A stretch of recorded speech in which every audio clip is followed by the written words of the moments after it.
Welcome to StartupHakk. My name is Spencer Thomason. I am the CEO and co-founder of CleanRouter, as well as many other products. Here are some lessons that I've learned building a successful business while challenging startup norms. My challenge is to push you to rethink startup success. Welcome to StartupHakk. Welcome to StartupHakk. Today we're going to talk about 7 different ways that you can fund your startup. I frequently hear a lot of entrepreneurs who come to me and I have an idea. I need $1 million, and it's completely cliche and trite at this point because I've heard that discussion so many times. Hey, I got an idea. I need $1 million, and so it's this discussion that we have then is one that's kind of an age-old entrepreneurial discussion around what is the best way to fund your startup. And the first thing that I'm going to say on this before I even get into the 7 ways is that it depends on the different levels of your startup. If you're just at idea, then you're going to want to fund it one way. If you've sold it, once you've hit the mark of selling 1,000 of something, then the game totally changes. And these things become very different conversations. So I'll try to weave this in as I talk about the 7 different ways you start your fund your startup, to discuss a little bit about what I feel are the best ways to fund your startup at each of the different phases. So let's go ahead and get started on some of these.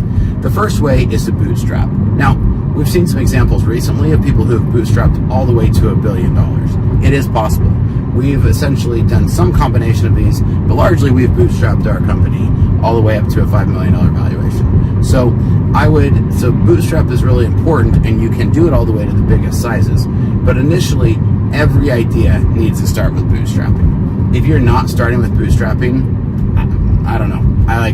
To me, that is a no-brainer. In order to get the idea off the ground, you got to start with bootstrapping. And this means that you either are ultra lean to a way that you literally are starting on next to nothing, or else you even use some of your own savings and some of your own money. When we originally started, everything was originally self-funded.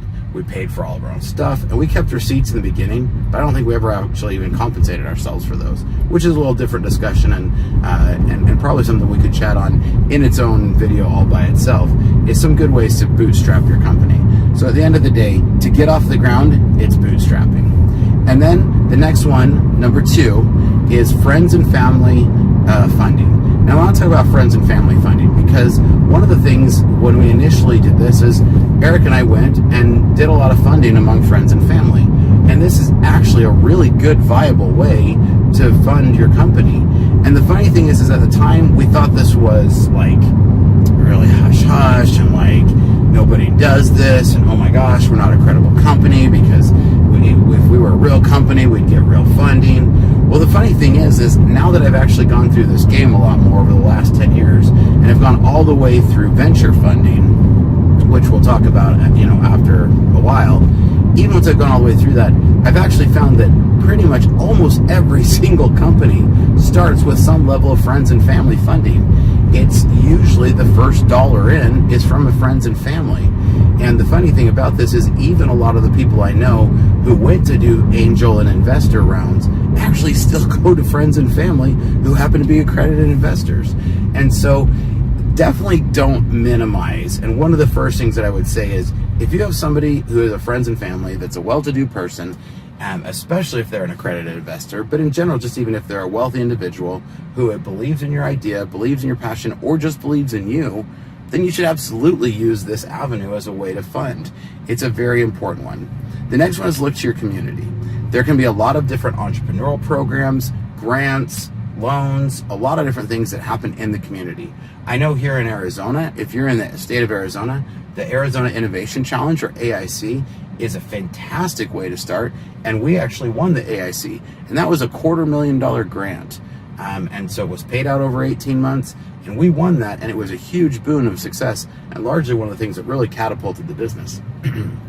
And so another one of these is some startup competitions. It's pretty frequent that you can get into some pitch competitions where you can win anywhere from $10,000 to $50,000, and these are real dollars. And so these can be great boosts to your company and can really help you. I'm sure you've seen on the intro where you see me holding a $10,000 check. That was one of these competitions called Venture Madness here in Arizona. And so my advice to you, definitely get plugged in your community and find out what resources there are. Number 4 is bank loans. Now, bank loans are an interesting thing because generally you aren't going to get a bank loan until you're profitable. But you can't, a lot of people are like, but I can't get profitable until I get a loan. So this one becomes a lot of chicken and egg. It's a tricky one, and one I would definitely say that if you can apply and get them, they're obviously one of the best ways to fund your company because you don't have to give away any equity. And so this just becomes a very black and white, ones and zeros, easy way to fund your company once you can get them. So one of the first things I would definitely say with bank loans is start trying early, but just expect that you're going to get turned down a bunch. That's really just going to happen a lot with bank loans. But get involved with your bank. Once you get your bank set up, we set up very early on with Chase, and we've established a relationship with Chase, and I even have a relationship with my branch manager because we do a lot of credit card processing and we do it all through Chase. So I really keep all of my services in one place, and that's become a really important thing as we've started to discuss into some of these. The next one is microfinancing options. So microfinancings are companies like Cabbage or Fundbox or a handful of these others that do some of these microfinancing loans. And these actually are great opportunities of ways if you just need a rotating funds. We actually use Fundbox. We use it quite a bit because I'll order inventory and then do some of these microloans just to float inventory for some time because it allows me to make a better, larger purchase than I may necessarily have cash on hand at the moment. And so these become interesting tools in your toolbox as you continue to fund yourself into growth. The next one is angel investors. In almost everywhere that I know now, there are groups of angel investors. So this is kind of a fuzzy line between friends and family loans and angel investors. The difference is an angel investor is somebody who's actually then a certified accredited investor. So friends and family money, it's pretty easy normally to do these, but once you start looking to actual investments, and this is where you're now starting to talk about trading equity for money, and so you're giving away a share of the company for an angel investment, or a lot of times your most popular terms are either direct share or else convertible notes. A lot of new safes are a type of convertible note that are pretty popular, something that came out of just blanked on the name, but a lot of this came out of Silicon Valley, is the term of a safe. And safes are a great way to get a convertible note that you don't have to actually immediately give these away. So it's a much more simplified calculation. So you can start with seeking out angel investors, but there's also a group of angel investors. And so everywhere that I know of, at least in all of the Western United States, so I imagine there is in the Eastern United States as well, there's angel investors and groups of them who get together and will invest together. And this can help you because you can set up one term sheet that then multiple angel investors can come in on. And lastly, there's the typical VC funding. Generally with VC funding, my big thing is we waited too long to try to get VC funding. VC funding becomes a tricky business once you are actually a profitable company. So once you're actually moving revenue, the challenge with getting VC, if you're looking to scale, is they can also take this revenue and beat you over the head with it.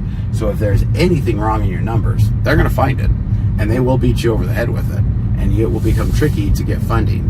So my advice is sell 500 to 1,000 of something and then go get VC funding if you're interested in VC funding. Otherwise, various different types of angel investing, different types of bank loans, micro funding, or straight up bootstrap. And these, if you can build yourself a profitable company. So we've talked a lot about the 7 different ways that you can fund your company. And in our case, we used almost every single one of these except for the last 2. We never actually ended up giving away equity in the company straight up for shares. And so every other thing that we gave was some level of any of the first 5.